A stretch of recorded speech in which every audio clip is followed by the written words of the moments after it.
Okay, well, very good. Well, we're pleased to have Roger Ingram here. And as we mentioned kind of in the introduction, or before we started the recording, he and I met in Canada about 21 years ago, I think it was, at a Ranching for Profit conference up there. And he's facilitated a lot of the executive link meetings that I've been at. Always been really impressed at his depth of knowledge and understanding of ranching and agriculture principles.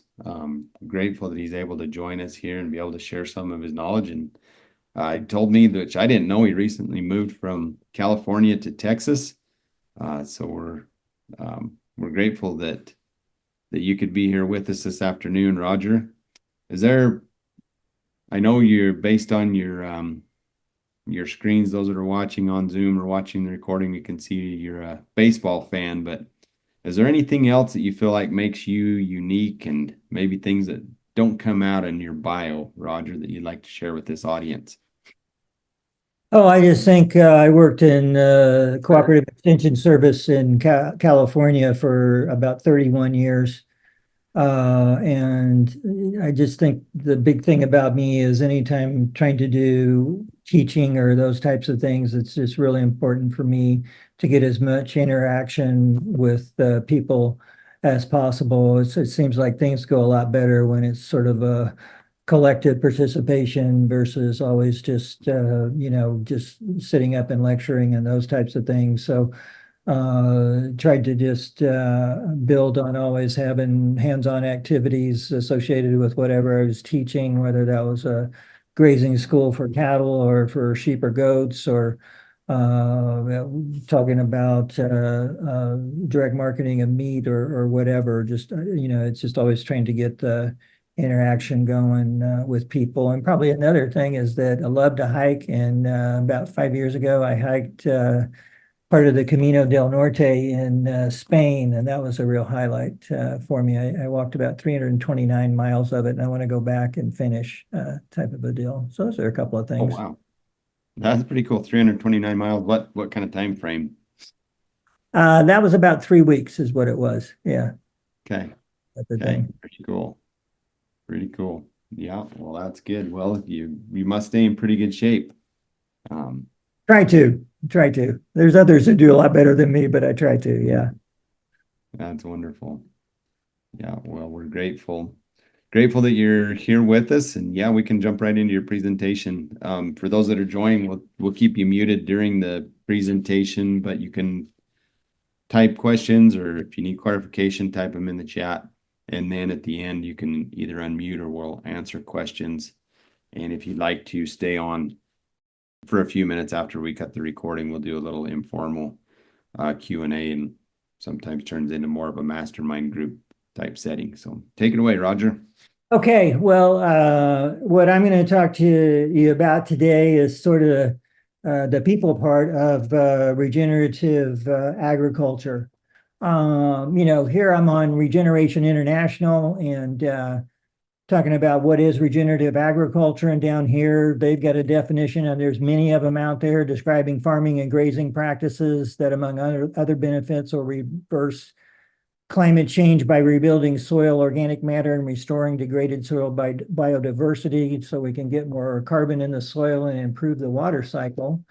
And there's kind of 6 core principles you can find talking about the context of where you are with your operation and minimizing soil disturbance and diversity and protecting the soil surface and maintaining living roots and livestock integration. And so we still can come back to that question. This is a photo I got from Greg Braun, who's in Tennessee, and we can kind of see here we've got cattle and sheep, so doing some multi-species grazing, a mix of warm and cool season grasses. But again, what is regenerative agriculture? And a thing that Jared has brought with this Ag Master class is profitable regeneration. In other words, you're not regenerative unless you're profitable. And if we're talking about profit, I'll put in a plug here for the Ranching for Profit School, because that's really the business school of ranching. I know there's other options that are out there. I have been have helped with them on facilitation for about the last 22 years. I'm not an employee of Ranching for Profit, but I really believe in the program. I've gone to the school. about 4 times. And if you go to the school, it's going to change the way you think. And because you change the way you think, it's also going to change the things that you see. And if you want to go from think to see to do, they also offer a companion executive link program. Jared was saying he was part of that program. And if you go into there, then your ranch is going to be on a board with other ranches. Normally, that's going to be a board of 6. So you're going to have 5 other businesses who are going to be looking from the outside into your business. And so collectively, all those minds coming together will help you see more ways to move and more solutions than what you could do on your own. Talking about the people part, though, if we're going to be regenerative in agriculture, but it's also going to include happy and engaged people. And here you can see Blair Barnard. She's a lady in the purple hair. She's with Barnard Beef. And she took over her business from her dad, and has been running it for quite a long time now. And one of the things, she really values her employees. They have weekly family dinner nights. They celebrate everyone's birthday. And she brings up this point right here. We may not be kin, but these 9 men, and now when I was asking permission to show this, she said that now they're up to 18, but they're about the best thing that has ever happened to me from a career perspective because of the unfailing trust that they have put in me. I thought that was a really important point to make about that trust that they have put there in Blair. And so we'll kind of move forward from there and talking more about people. So one of the first things you've got to start if you're trying to build a business is, what are the tasks that the people that you're going to hire, what are they going to end up doing? And there it is. So you might find a laundry list like that. Here's one ad I found on Ranch World where they're going to be calving and they're going to be breeding both AI and embryo transfer, and work is being done by horseback. Or you might find a more detailed thing like what you have here, which is being responsible for the care and health of all feed yard cattle. And here's a listing of all those different tasks. So you can brainstorm all those tasks, and then you can sort of group them. And as you group those tasks, that'll help you name some positions. And once you've named those positions, then you can go to this right here, which is an organization chart. So this is a vertical chart, what you're seeing here. And this is just a sample, so that once we've got the positions named and we've got the organization chart in place, well, then the next thing that we can do is we can start to hire people to actually start to fill the positions. You can actually take this one step further by using the E-Myth approach. And here's a book called The E-Myth Revisited. I would highly encourage you to read that. And this is talking about developing position agreements. And this is done quite a bit with ranching per profit. And that's where, with a position agreement, you're asking your employees to agree to do the work you're asking them to do, and to agree to be held accountable for the results the business needs to get. So you're really focusing in on the results that you need this position to produce. So that would be taking things a step further from just looking at the tasks. So in order to do the results, there are tasks that are going to be in there, but what that person is responsible is, what are going to be those outcomes that they're going to be producing. So here might be an example of a fairly simple position agreement. Here's a situation where you're going to be doing some irrigating, you're fencing, you're going to be responsible for the grazing, and as you're responsible for the grazing, you're also going to be responsible for animal husbandry, with regarding both health and nutrition. You're going to be helping out with hay production and also with meat as well. And in each one of these things, here are the outcomes, the results that you're expected to produce. And then if we wanted to add a little bit more to that, then we can add targets to help fine tune that even more. So then it comes to, we've hired somebody and we brought something in. And a thing that I struggled with throughout my career is this right here. So I threw this in here. This may be unique to me, or maybe it's not, but the training tends to be kind of sink or swim. So somebody starts there, they maybe come on board, you get kind of a general overview and orientation of what's going on. You kind of review that position agreement on the outcomes and reinforcing the targets, and you tell them that they need to go out there and create that outcome. Maybe there's a period of time where there's some mentoring and kind of shadowing and all those types of things. But then it's kind of like go out there and make it happen and just let me know if you have any problems or questions. And with regards to performance reviews, maybe if they've started, you've got one at 6 months and one at 12 months, or maybe you're not holding them at all, or maybe very infrequently kind of a thing. And there's a common thing with employment issues on ranches, and I mean, that's probably in any kind of small business that's out there. One is retention of employees. A lot of times, if you can even get somebody to stay 5 years, that's probably a pretty big accomplishment right there. So there tends to be a lot of movement. Even somebody who has come on and may originally be doing a really great job, maybe some issues come up because of maybe family issues or personal issues, and all of a sudden their productivity goes down. And maybe if you've got to let somebody go, then you advertise again and you get a limited applicant pool, so very few applying, or maybe you get a lot of applicants, but very few are really meeting the qualifications that you need. So those issues are there.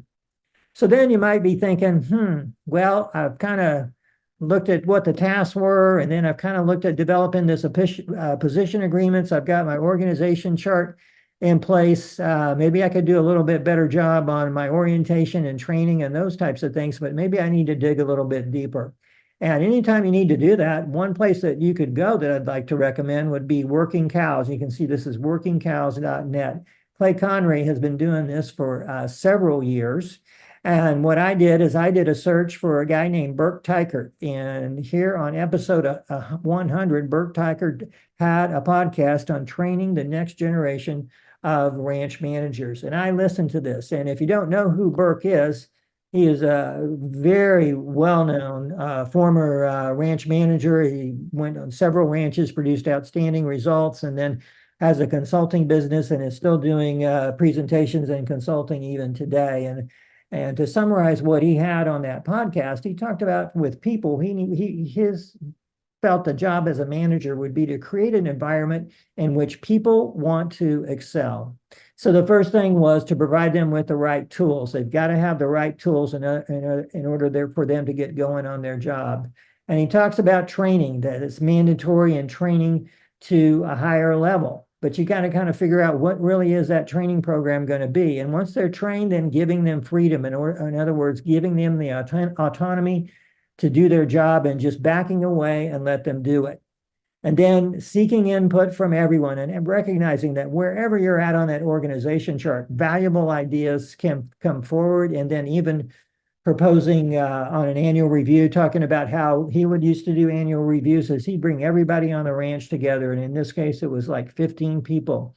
And as you get a group of people like that together, you get kind of a group effect. In other words, the group can find more answers and more effective options than what you as an individual can do. So they would review all the economic, financial, and production data. And then after they had done all that, they'd said, well, we're going to come back in 2 weeks, and I want you to come here with 3 ideas that answer the question, what would I do if I owned the ranch? So then when people came back, all these ideas would go up on the board. So say we had 45 ideas, and out of those 45 ideas, there'd always be 1 or 2 or 3 even that you could explore a little bit more and might make a big difference on the ranch. So that's helping us kind of move forward there, but hadn't thought about, what else could we do? And then I was facilitating at the Colorado EL chapter on February 22nd of this year. And Ramstead Ranch made a ranch presentation at the EL meetings. Usually one night there is a ranch presentation. And this is Stan Hayes, who's the co-founder and CEO of Ramstead Ranch. And this is Eileen Napier, who's the co-founder and head of marketing. They raise several different species of livestock and are all direct marketing. And they based their presentation about their ranch on these 2 books here. Scrum, The Art of Doing Twice the Work in Half the Time, and Team of Teams. I'm going to be talking about Scrum, but I just wanted to point out there is a website called scrum.org that you could go to kind of learn a little bit more. And this was a really profound presentation. I know that I went back to my room immediately after and started getting on the web to learn more a little bit about it, and have been trying to get my arms around it. And Stan has been kind enough for me to spend some time with me a couple of times talking me through some different things with that. So the first thing we're going to talk about is Team of Teams with written by General Stanley McChrystal. And he was head of a task force in 2004, and their job was, dealing with Al Qaeda in Iraq. And what the military had is they had an organization chart like this. Now, no, these are all, ag positions and all that, but they had an organization chart. And so if there was a decision, it was made by chain of command. So if there was something here with this division that came up with an idea, that had to go up and get approved and then go down to for that to happen. And the other thing is, between all these different divisions, silos were in existence. And what that meant is nobody talked to each other. And so the right hand didn't know what the left hand was doing. Conversely, Al Qaeda did not have this kind of an organization structure. Instead of it being vertical, it was horizontal. They just had a diverse network of teams, and those teams were empowered to make decisions. And so they were able to move very, very quickly, and they were highly effective. And even though the US had more resources and more qualified, Al Qaeda was really making more progress than what General McChrystal wanted to see, and he felt like they had an ineffective approach. So he had a major decision to make, and that was to win. We in the US, they had to change, and it wasn't about tactics or technology, as it was more about the internal architecture and culture of our force. And in other words, they had to change their approach to management. And what they went to is kind of mimicking what Al Qaeda was doing with these networks, is coming up with a team of teams. And what was driving this whole thing is the world had become more complex. And that complexity means that things were becoming vastly less predictable. If you start reading in that book, he'll talk about problems that were complicated. Even though it took some work to overcome all those complications, it had a little bit more predictable results. And what was driving the complexity was this: technology. That meant that there was an increasing speed of information transfer, and also more interdependence that was going on between groups. So in order to deal with this complexity, they needed to have teams that were adaptable. But if teams were going to be adaptable, there's some things that had to be put in place first. Number one, there had to be trust that got built. The next thing that had to happen is there had to be a common purpose, and that common purpose had to kind of permeate everybody's shared consciousness. So everything that they were doing, they understood the purpose. They also had a trust with their team members. And once they had been able to achieve that, those teams were empowered to execute and move forward on making decisions versus having to go through a chain of command. So some changes that he instituted is he went to a daily briefing of an hour and a half. Now, this was a large task force, so I'm not suggesting any of you with your businesses would go to that long of a meeting, but the point that he was doing with that daily briefing is that everybody would get on. And this broke down the silos. Now there was transparency on what needed to happen. And then they formed teams, built trust, built common purpose, and their shared consciousness, so they were empowered to execute their decisions. So let's get to a common purpose. That gets to a mission statement, okay? You absolutely need to have a mission statement for your business, and it needs to be very, very clear on why you are in business. Let's look at Barnard Beef Cattle Company's mission. Now, I talk about being family-owned and family-oriented, but look at their mission down here. Number one, they make great steaks. So that means they're going to make a great product. Number two, they're going to raise hardworking kids. So family is important. They're also going to have fun. And then the other piece that they're going to do, they're going to make money, but they're also going to share that resource as well. So that's a nice, tight, concise mission statement. So that's why you're in business. And then the companion that goes with it is your vision statement, because that's the pathway that you've got to be on in order to achieve the mission. So if we want to have that common purpose and that shared consciousness, we've got to have both the mission, why we were in business, and also the vision, which is the pathway to achieve the mission. In other words, everybody is rowing in the same direction. And so in talking about, as we move towards empowering the execution, I mean, a question that I had, well, how am I going to trust that these teams will be making the right decisions? And so it's important to understand what kind of decisions you might empower them to make. So here's Eileen, and she was talking about above and below the water line. So here's this boat, and here's the water line right in here. And so we have part of the boat's above the water line, and part of the boat is below the water line. So the part of the boat that is above the water line, if there's a mistake that's made there, that will not sink the ship. Conversely, though, if there is a mistake below the water line, that's the type of thing that can sink the ship. So decisions above the water line, that can be something teams can make. Bigger decisions that you as an owner or CEO or your management team need to make, those are things you're going to want to own, because if there is a mistake that could sink the ship, you want to know it was you who was driving that kind of a decision. But let's look at a practical example.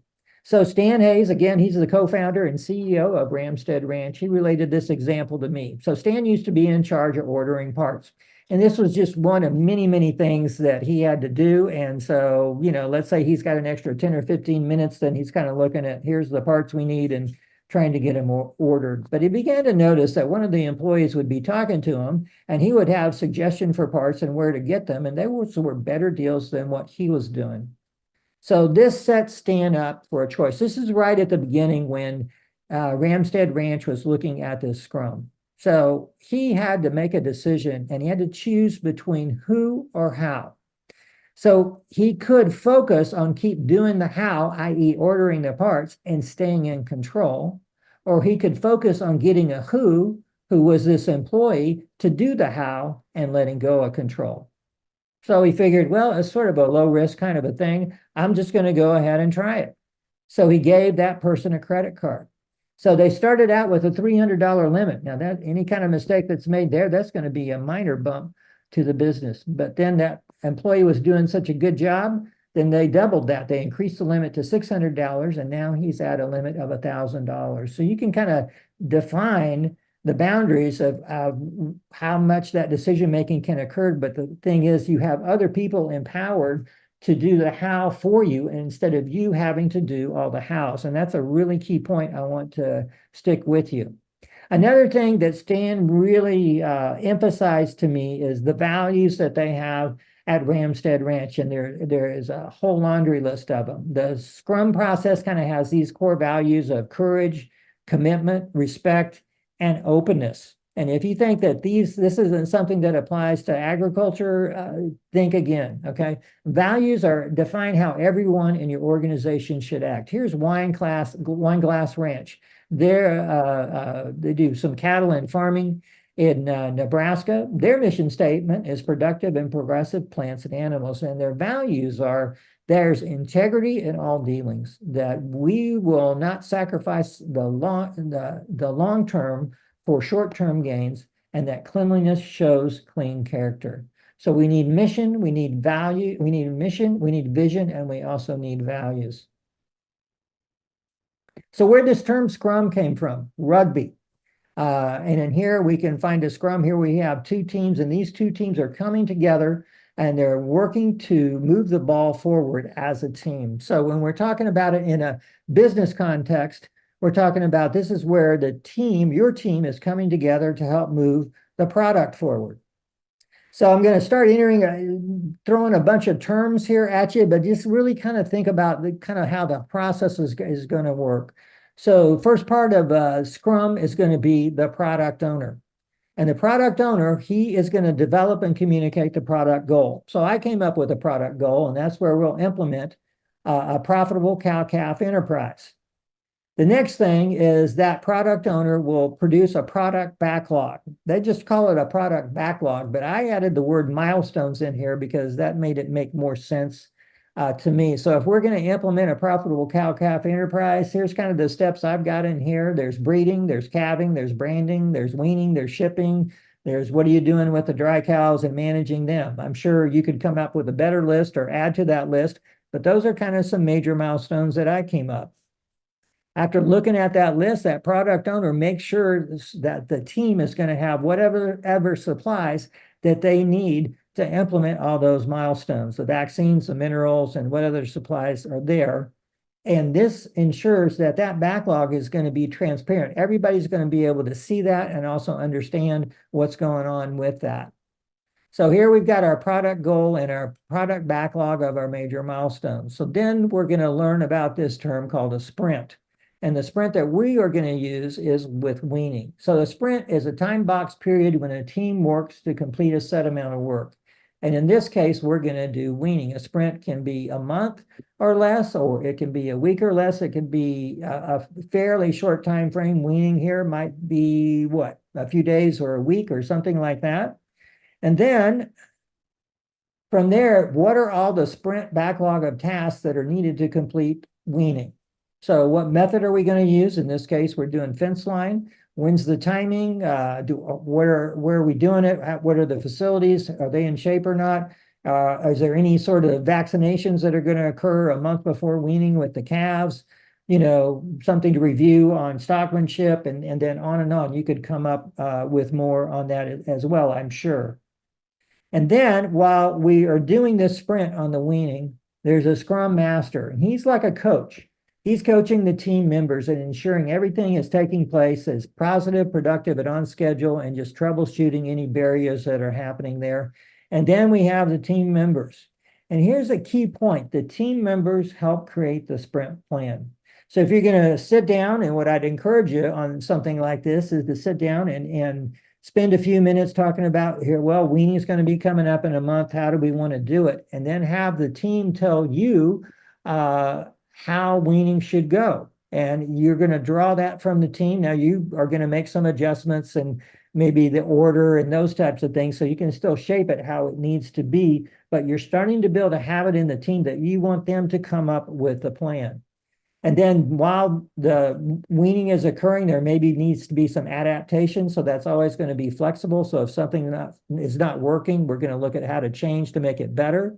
And the team will complete the sprint tasks, and they'll work together, and they'll hold each other accountable. That got me to thinking about Bud Williams, who I think was probably the ultimate Scrum master. I've got this thing on here on prepare them for what is coming next. And that was referring to a story in here in this Smile and Mean It book of when they were trying to cross a bridge with some cattle up in Canada. And it was like the preparation for them to cross that bridge was occurring way ahead of that time. But not only would Bud do that with livestock, he would also do that with people as well. This is Bud went up to Canada. And if you don't know who Bud Williams is, he passed away in 2012, but he was the best stock handler I have ever seen in my life. And it was just amazing what he could do, and just powerful in what he could accomplish. And he really worked very hard to try and teach the ability to see and think like he did, to approach having stockmanship so that you could really work your animals and keep stress down and just have everything work for you. And in 1990, he went to BT Feeders in Canada, which was in Saskatchewan. And I had the opportunity in 1993 to go up there to that feed yard and spend about 5 or 6 weeks there, from about the end of October to the first part of December. So these are pictures from me being up there. And so I kind of started thinking about Bud being up there, and I was reading some of this book, and then they were talking about changes that Bud had implemented. And one of the things that he implemented there was they started receiving freshly weaned calves. So for example, maybe in British Columbia, calves would be weaned, they'd just be put on a truck, and boom, they'd transport them over to Saskatchewan. And the feedlot had been very hesitant about dealing with weaned calves because they were really concerned on could they do a good job, and would there be a lot of death loss and a lot of health wrecks and all those types of things.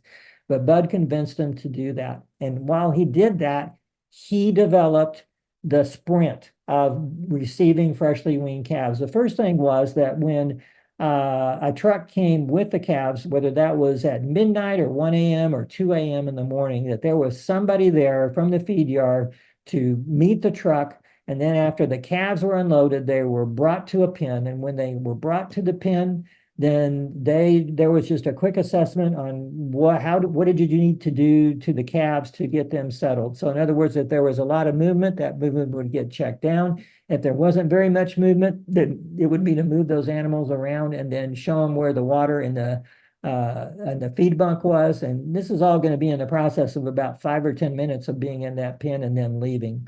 Then the next day, and for the next 2 to 3 weeks at least, you're going to be checking that pen at least 5 times a day. And there's kind of a process that you would do as you were going into that pen. You would move from the feed bunk to the back of the pen. The reason why is that as you're moving in the opposite direction of where animals are facing, they will want to speed up to get on by you. So that would help them to start moving up. And because you're not driving them when they got to the feed bunk, then they would tend to stay there. Whereas if you drove them up to the feed bunk, they'd hit the feed bunk and bounce back off of there.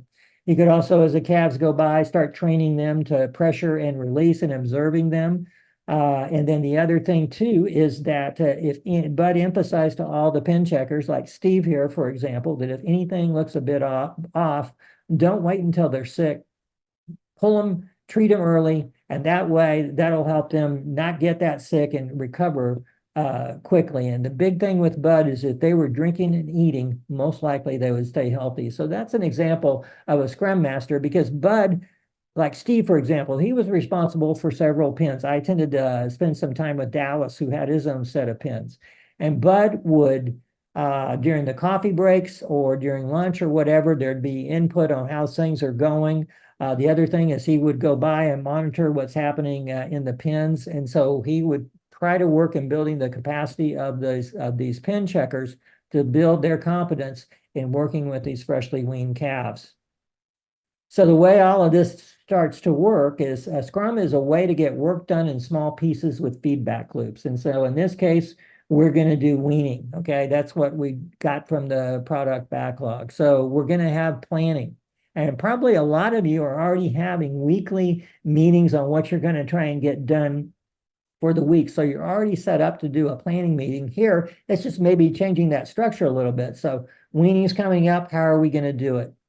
Then one change that's probably be a little bit more of a change is having what they call a daily scrum. And that is a short targeted 15-minute check-in. And what Stan had said to me is that he was going to start reading the mission statement before each daily scrum, just to help reinforce that mission statement so that that really becomes a part of their consciousness and also their shared consciousness. And so it'd be, here's a sample of what would happen there. It'd be, what did I do the day before? And what am I doing today? And what's the biggest obstacle in getting this done better and faster? And then also maybe sometimes ask what you would do if this was your ranch. So then weaning is over with. Let's say that took a week to get finally completed there. And now the calves are out grazing and the cows are out to where they're going to be grazing as well. That's when you then would conduct both a review and a retrospective. The review is about the work, the tasks that were done during weaning. And then the retrospective one be, how did the team work together? And that can be just a simple little thing like a flip chart, or that could be on a whiteboard with a square divided up into fours. And there it could be a what went well and a what could be better. Again, with the weaning tasks, and then also how did the team do, the what went well and the what could be better. And on the what could be betters, then you're going to deal with those right away. What can we do to help change that from a what could be better to a what went well? And maybe there's some what went wells that could become even bigger. And so what you have is a continuous feedback loop. You know, if we go back to what Burke Teichert was saying, that feedback loop was more happening about once a year at that annual review, and maybe a little bit at other times of the year. But now we're talking about getting continuous feedback. And because we're getting that continuous feedback, it's going to help us develop and update standard operating procedures. Stan was talking about, they have a lot of standard operating procedures, and you might be thinking, oh my gosh, who's got time for that? But those can be very simple 1 or 2 page things just in helping you with the planning to decide, okay, here's how we're going to do it. And then what do we need to update from here? So as you get the feedback loops, and maybe there's some changes that would be needed to be implemented, and you can update your standard operating procedures as well. So in addition to this, it's also on what you have to do as a leader of the business. How do you become a great leader? And also focusing on who, not how. You know, I was facilitating a summer meeting a couple of weeks ago north of San Diego, and this book, Who, Not How, was brought to my attention. And I'm still reading it, but I would really highly recommend that you really take a look at that book. here was the challenges that Stan relayed to me that he had to go through. And the first of this is he just had to let go of power and let go of control. He had to completely change how he normally would have been doing business as a CEO.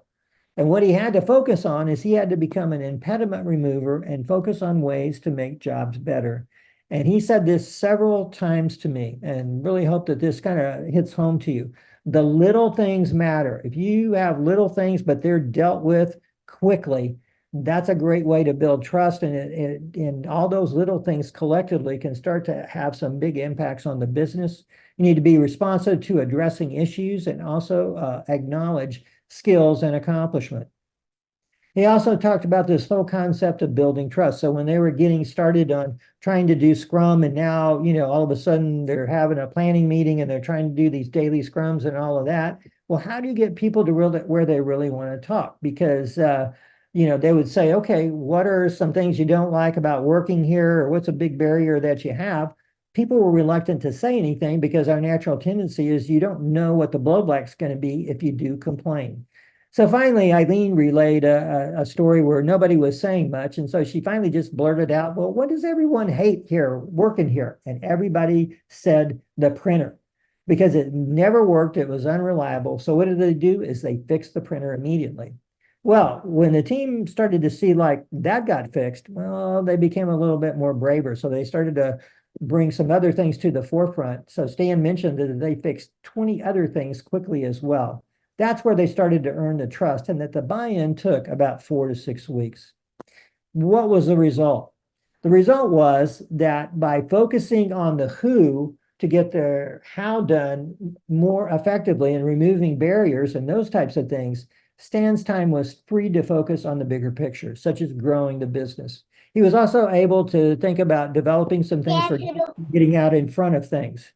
For example, he relayed to me, how would Ramstead Ranch deal with a situation where there was no power for 2 weeks when they have freezers full of meat inventory worth thousands of dollars?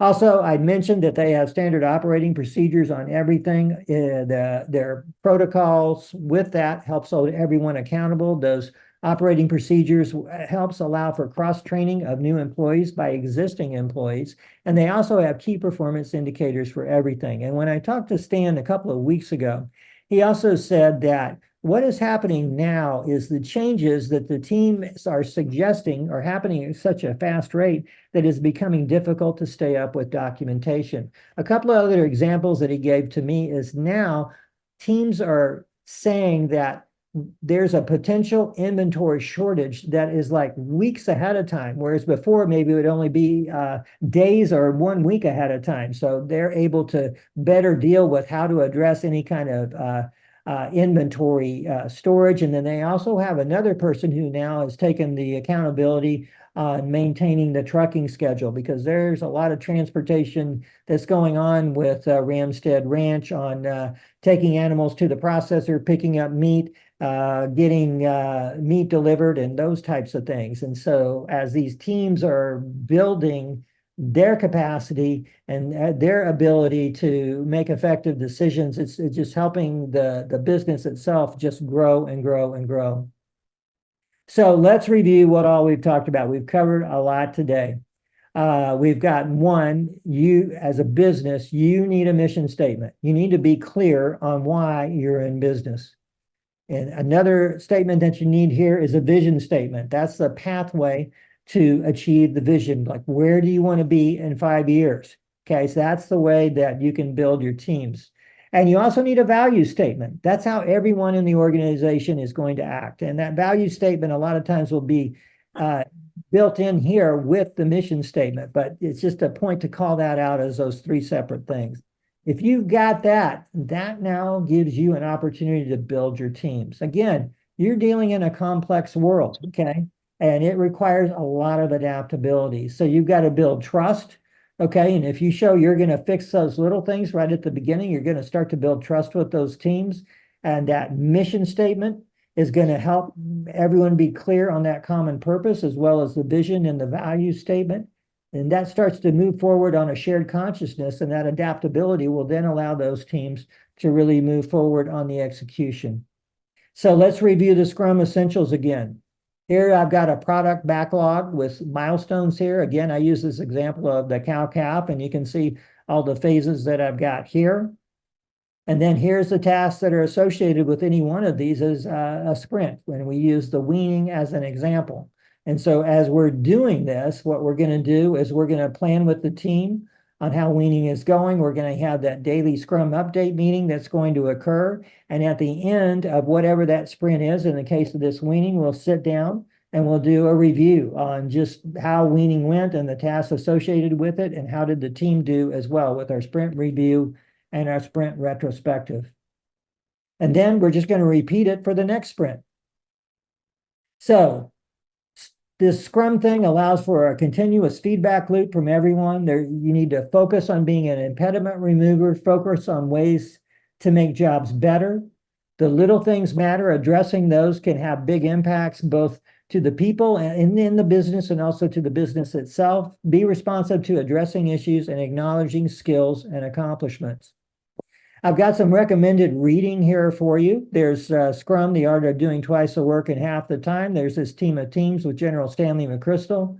There is Who, Not How by Dan Sullivan. It actually was written by Dr. Benjamin Hardy, and he wrote the book that Dan wanted to see get created. So Benjamin Hardy was the who to create the how for the book, and that 10x is easier than 2x. And don't forget that scrum.org is another thing as far as a reference on looking at this Scrum process. And so we'll stop right there, and I'm back. Okay. Perfect. Roger, that's wonderful. Thank you for that. That is a wonderful overview. As we work with companies and families with Ag Steward, we follow that same template. We start with the vision, drill down on the mission, and have a buy-in from all the stakeholders, and then determine what those values are. And so that is wonderful overview. I always like to ask the question, Roger, what are the commonalities that you see amongst successful businesses, especially businesses that have been able to transition from one generation to the next? Are there some commonalities that you see? I think, being proactive, that they need to get on something like that sooner rather than later. And I think also trying to work on kind of the management succession piece of building capacity in others to be able to have some confidence in leading. So that means at times you've got to step back, and you've also got to give people an opportunity to fail. And again, that's where that above the waterline and the below the waterline comes in, because if it's something that they're less successful at, but it's probably not going to have a major impact on the business, then they'll learn and grow from that. And I think the other thing too is I think communication with successful businesses is really key, that everyone is open to talk about what's going on, or if something's not working, to feel open enough to say that it's a shared experience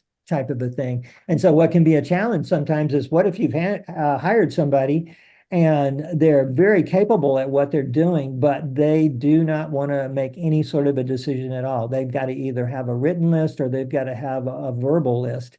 And in a situation like that, I don't think I've got any easy answers, but it's just maybe there's some small things that you could help them, lead them to where they're kind of making a decision. And it could be that if they see that that was successful, that would help to build their confidence type of a thing. So I think being proactive and emphasizing that communication. I mean, don't get caught up in all the terminology that I used here. I think the big thing to take away is, what do you need to do in your business to create, kind of that continuous feedback. And when you're getting that feedback and there's a problem, being really focused on addressing that, so that people can see if there's an issue, then they know that people up above them are going to deal with that, and it's going to help them become more effective in their jobs. Wonderful. Thank you, Roger. Very good. If anybody else has a question, feel free to type it in the chat here. This is a great discussion and very timely, I would say.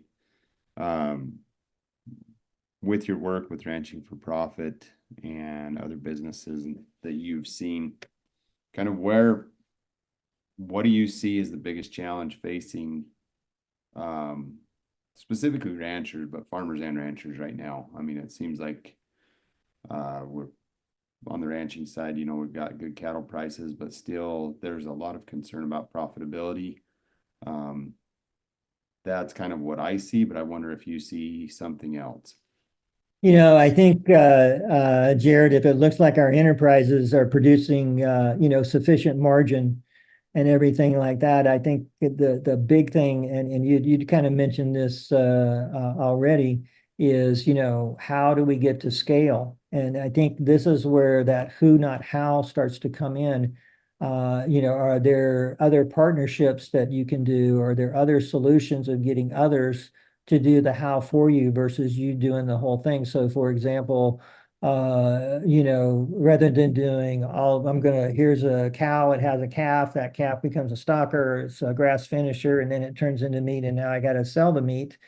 If you can partner with someone else who can handle that marketing piece, then that helps you free up your time on the production end, or conversely, maybe you're better at the marketing end, and maybe you just need to work with somebody else who's doing the producing. So what are ways that you can find others to do the hows? I can tell you from practical experience in my career in extension, I was a guy who was addicted to doing the how. And as I'm kind of looking at all this, I see how that really limited me, and it's because, I was too hung up on, in my mind, the perception was, well, nobody can do this better than what I can do. But the reality is there's a lot of people out there who can do an excellent job. And in your mind, you may not think it's totally there, but if they're at like 80 to 90% of what you're doing, then I mean, that's the thing that is as a business owner, rather than getting mired in, ranching for profit, it would be called working in the business kind of tasks, as far as, they're just the day-to-day kinds of things. They need to be done. But if you're mired in that all the time, you never have the time to think about a larger picture, or how do we going to respond if all of a sudden the cattle market turns downward, or do I sell cows now? When the prices are high enough, how do I deal with capital gains tax, and what am I buying to replace that? And those types of things that give you the time to work on those big picture items. Just like Stan was talking about, what would we do if we had a power outage for 2 weeks?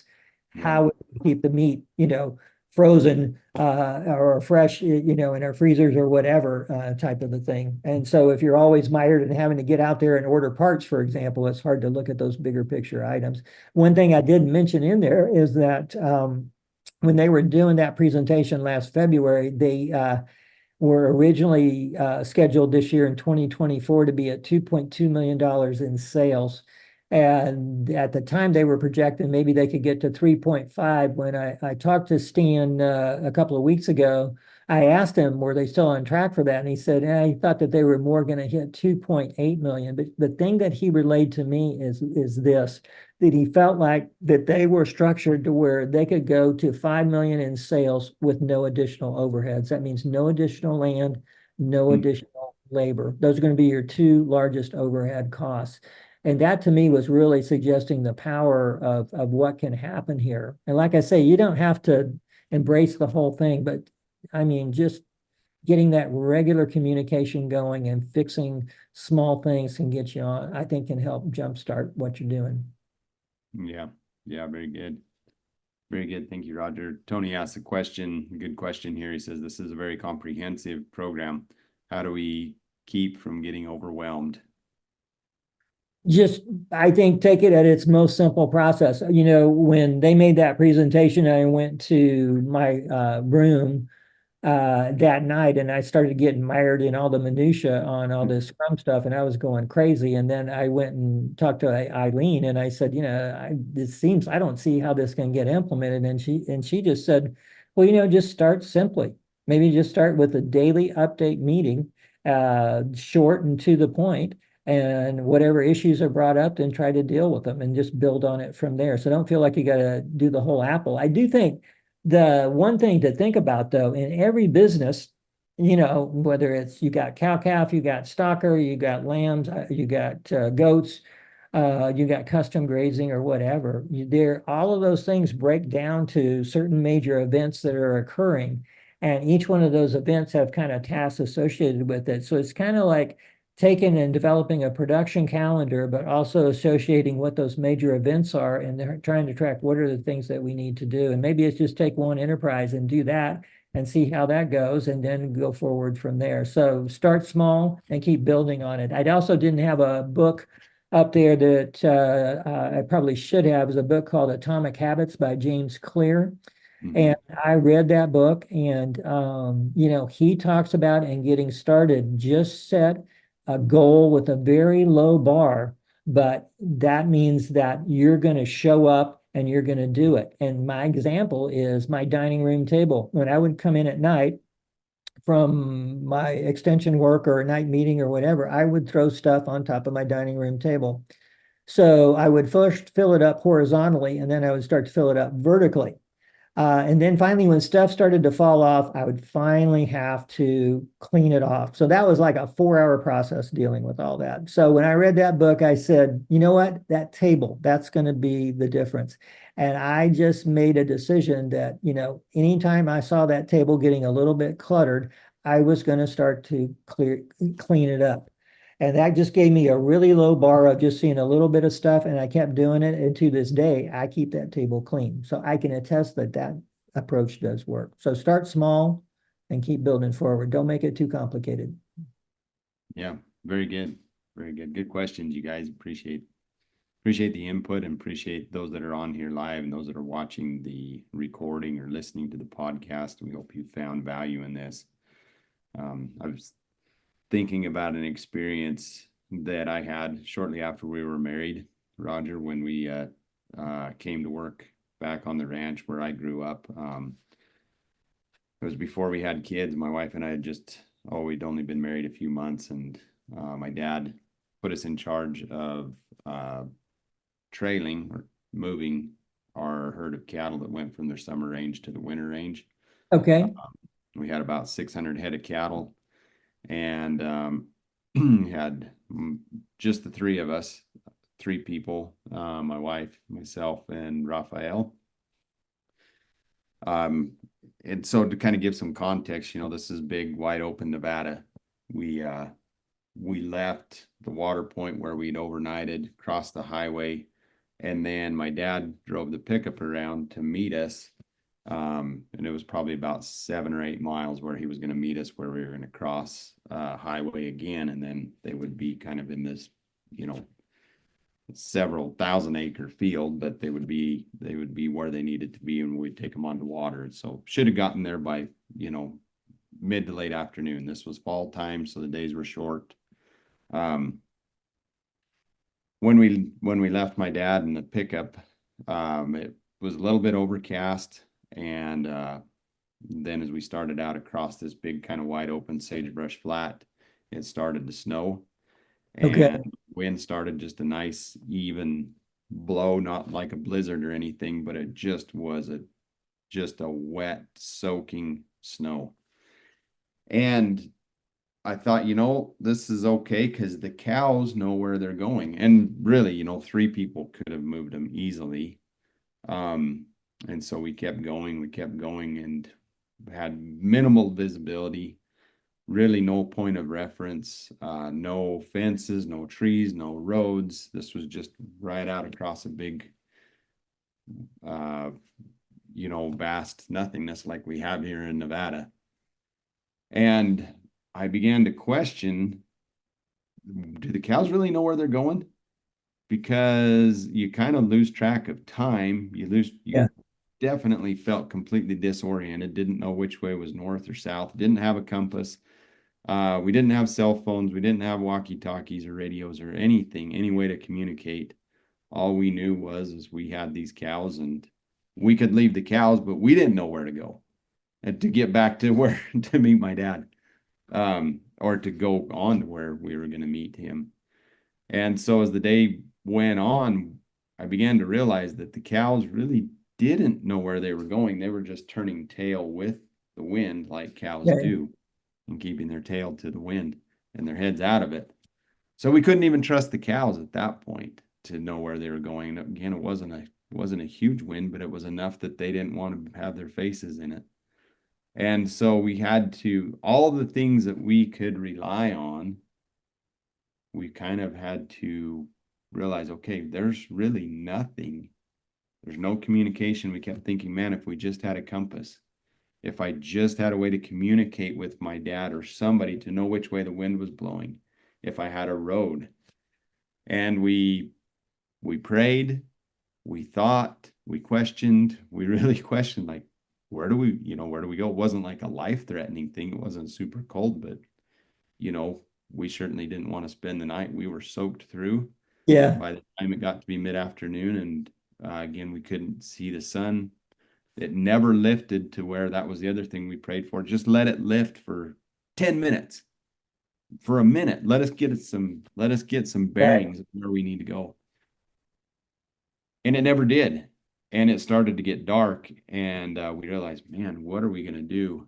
And finally, we heard a sound, and we thought, is that the highway? Is that a semi truck going down the highway? And we decided, okay, we're just going to, bunch the cows up. By that time, they weren't trailed out like they normally were. We had them bunched. Okay. We thought, okay, we're going to head to that. And kept going, and finally kept hearing these occasional sounds, and we thought, is that an airplane? Is that a truck? And finally we did reach the highway. We were probably about a mile and a half off course of where we should have hit the highway, but at that point we realized, okay, we've got our bearings now. Okay. Went down the fence line, crossed the highway through the gate, and left the cattle for the night and picked them up again the next day. But and thinking about kind of what maybe it's a stretch here, but kind of what you've talked about is we need some things in our businesses and in our personal lives, and we need some structure. We need some things that are absolutes. We need to know where that true north is. Mhm. And I think that's what a vision, mission, and values do for us. They tell us where that north is, where to point, so that we're not out there in the middle of the flat trusting something that might or might not be on course. Those cattle that we thought we could trust, they were the only thing, and we've soon found out what we can't. And I think sometimes in business, right now, a lot of the people that I talk to, they're very concerned. Record high prices, operating notes are being called, things are tight for them financially. Sometimes it's relationship stress. What is their true north? And Mhm. that's where I really like, why you brought this in, is that helps us. And sometimes it takes an outside perspective to help us to realize what that is. That's true. That's true. That's true. But Sometimes we need to make that call. We need to have that somebody who can see more clearly than we do. What would we have given, to have somebody say, hey, this is the way, get your bearings right, some point of reference. So I appreciate that, Roger. That's uh that's really good. But that's a great story, Jared, and some great observations for you. And I just would encourage everybody on here that if you don't have a mission statement and a vision statement and a value statement, that I really encourage you to do that so that you do know where your true north is, because that will drive what you are doing, but also everybody else who is working in the business as well. So those are critical things to have. absolutely. Yeah, Tony says he's been there too. I'm sure missed the mark by more than a mile and a half. It's pretty bad when you start when you see you come around and you're following your own tracks and you're going in circles. I But bet.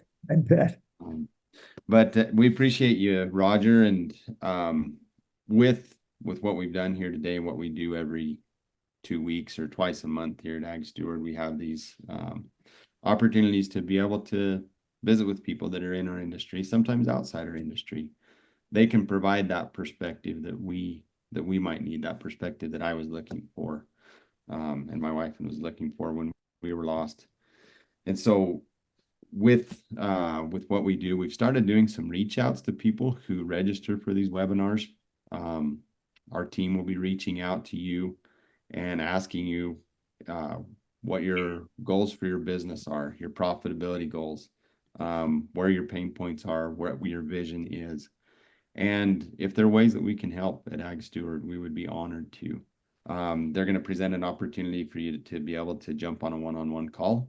We encourage you to bring your team members if you sign up for that call, if that's the right next step for you, whether that's a spouse or key employees. And as you talk to either Austin or myself from our team, we will absolutely be confidential with any information you share. But we encourage you to, come to that meeting prepared and ready, and even hungry. We're kind of driven by two things. Sometimes it's the fear of what could happen to us, but I like what Roger said is like, let that vision, instead of being pushed, it's like it's pulling us to what we want to accomplish instead of just avoiding what we don't want. Whether you're being pushed or whether you're being pulled, and maybe you've never even thought of a vision, and that's why we start with that. We can certainly help there and determine if it's a good fit to work with Ag Steward. And if so, we'll talk about what that looks like and the progress that we can make together. So Roger, any final thoughts you have for the group before we sign off here? I think for me, hopefully this was helpful for you. Again, just take it in smaller chunks. Try and build more feedback loops in your businesses. And then on that recommended reading, I'd really encourage you to read, and those books can be done on Audible books. So it's not like you read them and all that sort of thing. And I'd really pay attention to that who, not how. That'll change the focus of what you're doing and can really increase your capacity. And if what you're needing to do, for example, you say meet with Jared or Austin, and it looks like you really need to increase scale, the more that you can find that who to do the how for you will really help you in that situation. Perfect. Well, thank you, Roger. We appreciate that. Thanks to everybody who's joined us here live. We hope you can join us again. If you're on this list, you'll get the information. If not, check out, if you're listening to the podcast, check out what we do at Ag Steward. We do summits, webinars, and other more intimate classes, mostly done virtually. And so doesn't require you to travel. And we find that it's very effective being able to network and find answers and solutions to your individual challenges. So with that, we'll see you next time. Thanks a lot. Bye-bye.